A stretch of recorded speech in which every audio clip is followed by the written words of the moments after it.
An example would be, this is a new label on a sunscreen that has been under the new guidelines, where it says that it's broad spectrum, which means that it covers UVA and UVB ultraviolet rays.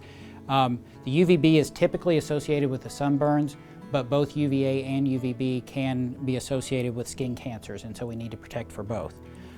Plus, it has to have what the SPF is, and that's the sun protection factor, and anything 15 and above can be considered protective against skin cancer and skin damage.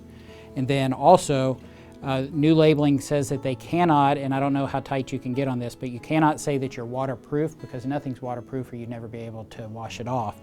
It has to say that it's water resistant, and then it will either give 40 minutes or 80 minutes is the time in which that you can have it applied and be in and out of the water or sweating in a sport or whatever.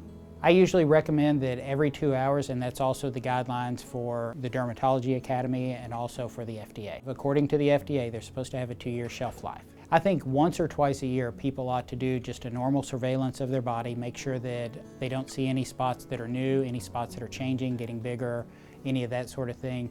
And the biggest question that I get is, how do I check my back out? And usually if you have your spouse or partner take a picture of your back once or twice a year, you can compare those pictures and see if anything is changing. If you are out in the sun and you're wearing protective clothing and you have your sunscreen on, then you can be out there for as long as you want to, as long as every 2 hours you're reapplying the sunscreen.